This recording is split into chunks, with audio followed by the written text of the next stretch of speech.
मायावती जी ने तो एकदम सही बात पकड़ी ली है, पेपर बैलेट से चुनाव होना चाहिए। उन्होंने ये बात मुखरता से कही है कि ये जो इलेक्ट्रॉनिक इक्विपमेंट द्वारा चुनाव होता है, तरीके से चुनाव निष्पक्ष नहीं हो सकता। उन्होंने एक और महत्वपूर्ण बात की कि मतपत्र से चुनाव होना चाहिए और बहुजन समाज जैसी बड़ी पार्टी को छोटी पार्टी बनाने में आरएसएस और बीजेपी ने इन उपकरणों का प्रयोग किया है। चुनाव मतपत्र से ही होना चाहिए। उसके लिए आंदोलन, बिहार में बड़ा आंदोलन शुरू करेंगे।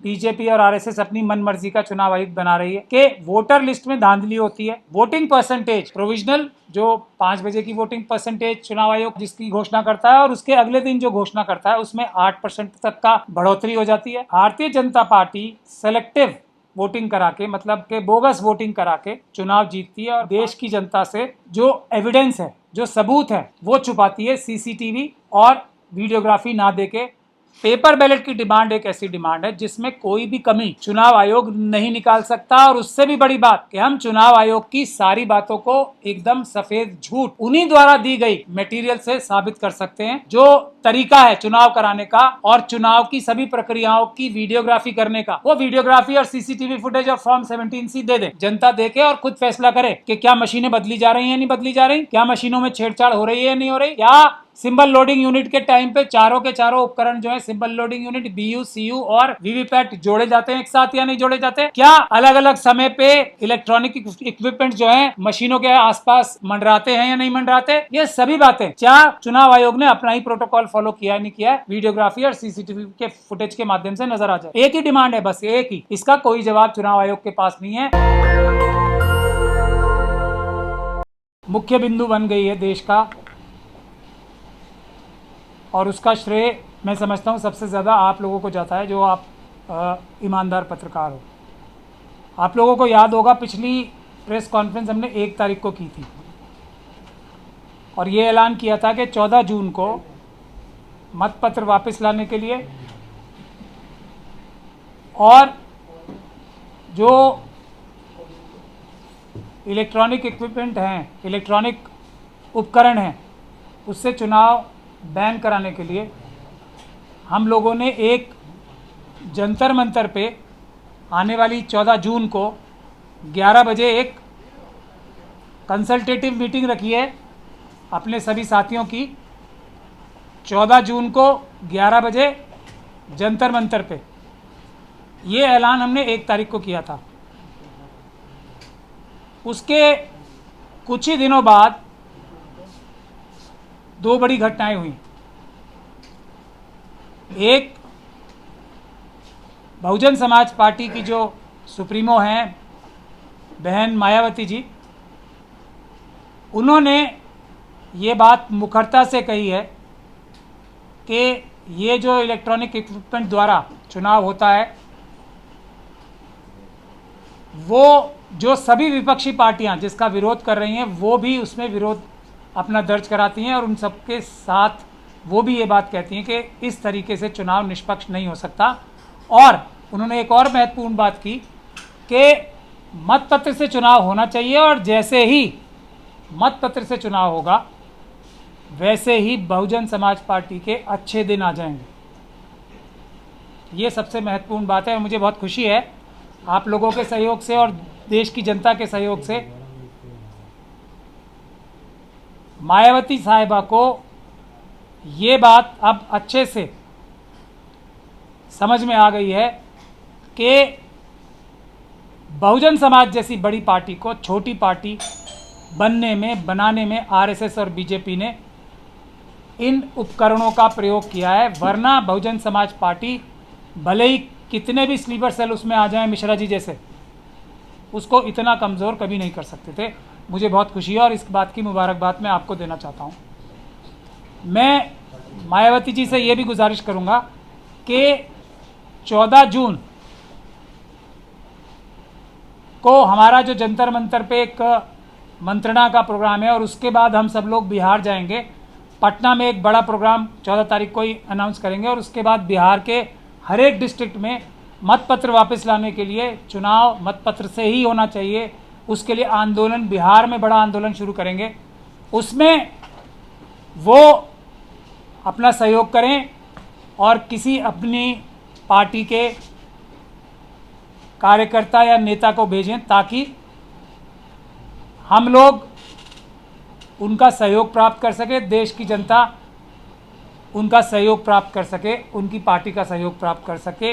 ये एक बहुत बड़ी जो है हमारे आंदोलन को बहुत बड़ा बूस्ट मिलेगा। और मैं ये समझता हूँ बहन मायावती जी का सबसे बड़ी जिम्मेदारी भी है, क्योंकि बाबा साहब डॉक्टर भीमराव अंबेडकर ने जो सबसे बड़ा एक सबको, हमारे हर एक देशवासी को राजा बनने का जो अवसर दिया था, एक वोट का अधिकार देके, बराबर का एक वोट का अधिकार सबको देके, ये उपकरणों द्वारा चुनाव जो कराया जाता है वो उस अधिकार को छीनने के लिए कराया जाता है। तो बाबा साहब के एक मत के बराबर के अधिकार की सबसे बड़ी जो उस पर चोट पहुंचाने का काम है, ये उपकरण वाली चुनाव कराती है। तो मैं ये समझता हूँ बसपा का तो सबसे बड़ी जिम्मेदारी बाबा साहब की वजह से वैसे भी है, क्योंकि बाकी सब लोग तो अभी कुछ दिन से ही बाबा साहब का नाम लेना मुखरता से शुरू हुए, लेकिन बहुजन समाज पार्टी तो बाबा साहब के जो आदर्श हैं उन्हीं को पूरा करने के लिए ही बनी ही थी। उसकी संरचना ही काशीराम साहब ने बाबा साहब के सपनों को पूरा करने के लिए ही की थी। उसके साथ एक और महत्वपूर्ण घटना हुई। राहुल गांधी साहब जो हमारे देश के विपक्ष के नेता हैं, मतलब लोकसभा में, और अगर देखा जाए तो प्रधानमंत्री से, जो हमारे देश के प्रधानमंत्री साहब हैं मोदी जी, उनसे भी ज़्यादा संख्या में लोगों ने विपक्ष का नेता होने की लोकसभा में जिम्मेदारी उनकी लगाई है। तो वो कहीं ना कहीं 60% देश की जनता की नुमाइंदगी करते हैं, उनकी रिप्रेजेंटेशन करते हैं। तो उन्होंने भी एक लेख लिखा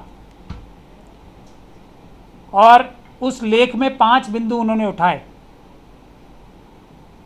पहला बिंदु कि चुनाव आयोग की नियुक्ति सुप्रीम कोर्ट के आदेशों के खिलाफ है और वो बीजेपी और आरएसएस अपनी मनमर्जी का चुनाव आयोग बना रही है। एक, 2 के वोटर लिस्ट में धांधली होती है।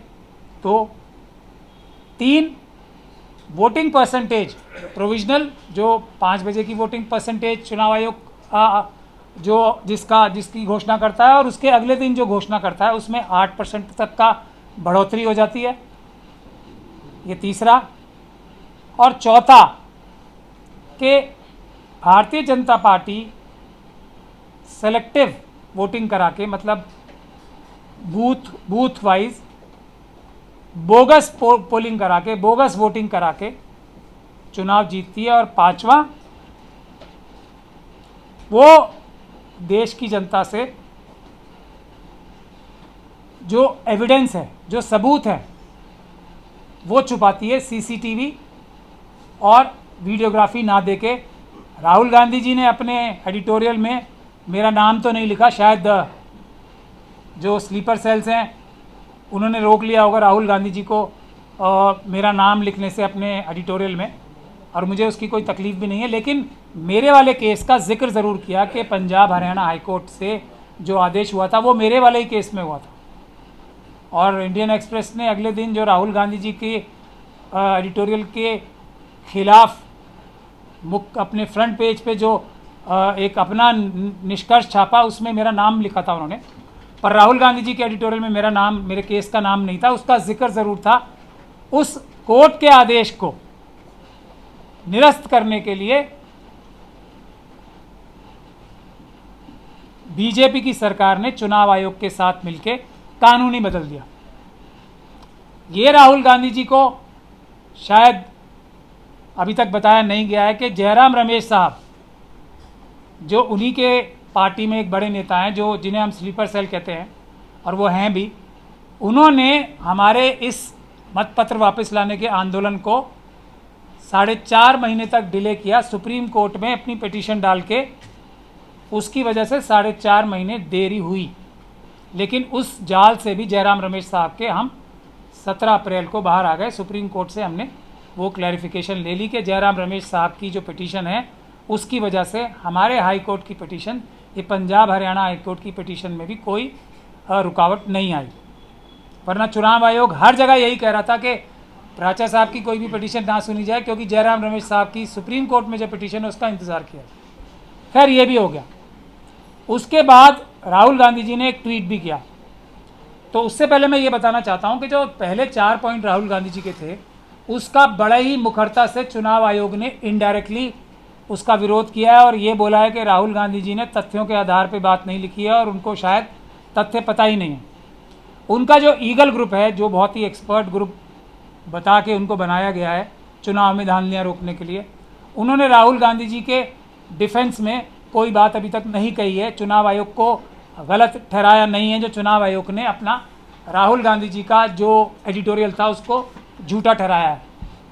इसको झूठा ठहराने के लिए मुश्किल से 10 ही मिनट लगेंगे अगर कोई समझदार व्यक्ति हो कि चुनाव आयोग राहुल गांधी जी के ऊपर गलत टिप्पणी कर रहा है। लेकिन ईगल ग्रुप ने अभी तक ऐसा कुछ किया नहीं है, ना कांग्रेस पार्टी के किसी बड़े नेता ने तथ्यात्मक आधार पे कुछ ऐसा कहा है।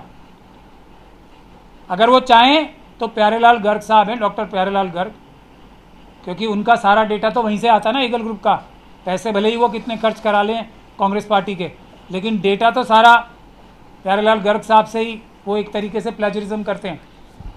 तो उनसे ही पूछ लें, वो उसका जवाब बता देंगे कि किस प्रकार से चुनाव आयोग बिल्कुल झूठ बोल रहा है और राहुल गांधी जी ने जो तथ्य जनता के सामने लाए हैं वो सही। लेकिन 5वां मुद्दा जो राहुल गांधी जी ने उठाया अपने एडिटोरियल में, उसका कोई जवाब चुनाव आयोग नहीं दे पाया है। ना एएनआई के अपने जो छदम रूप से उन्होंने अपना बयान छपाया है, जो भी किया है, ना इंडियन एक्सप्रेस के अगले दिन के न्यूज़ आर्टिकल में उस बारे में कोई भी जवाब दे पाया है चुनाव आयोग, ना ही इंडियन एक्सप्रेस की जो खोजी पत्रकारिता थी वो भी।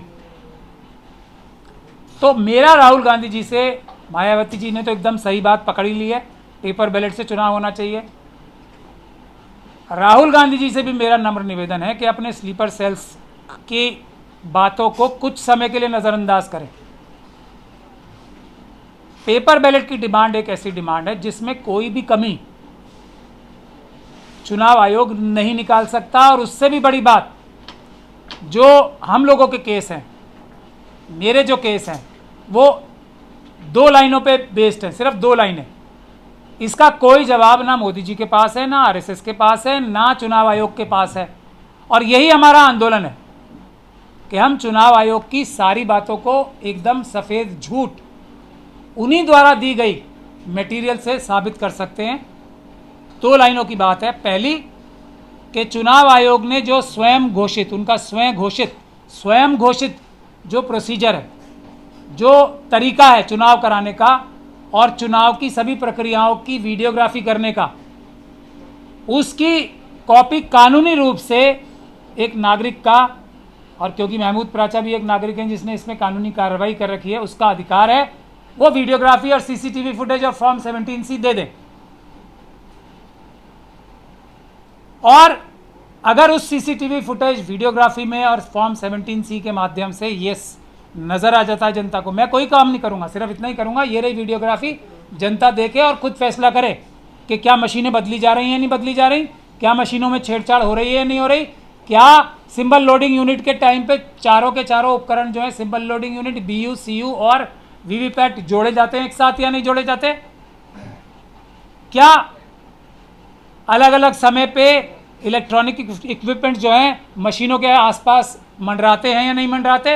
ये सभी बातें क्या चुनाव आयोग ने अपना ही प्रोटोकॉल फॉलो किया है नहीं किया है, वीडियोग्राफी और सीसीटीवी के फुटेज के माध्यम से नज़र आ जाएगा। एक ही डिमांड है, बस एक ही, इसका कोई जवाब चुनाव आयोग के पास नहीं है। और इस चीज़ को रोकने के लिए वो कानून बदलने की हद तक जा सकते हैं, लेकिन वो कानून बदल के भी, मैं ये बात पूरी जिम्मेदारी के साथ कह रहा हूँ, उस कानून को बदल के भी वो वीडियोग्राफी देने से हमें नहीं रोक सकते। हम पंजाब एंड हरियाणा हाईकोर्ट में कंटेम्प्ट पिटीशन लगा रहे हैं और उसका नोटिस हम पहले दे चुके हैं सबको, Punjab and Haryana high court, Punjab and Haryana के सीईओ को भी और हर एक डिस्ट्रिक्ट इलेक्शन ऑफिसर को भी। नेशनल दस्तक की आपसे गुजारिश है कि अगर इसको बचाना चाहते हैं तो नेशनल दस्तक को सब्सक्राइब करने के लिए रेड कलर के सब्सक्राइब बटन को दबाएं, फिर बेल आइकन की घंटी दबाएं।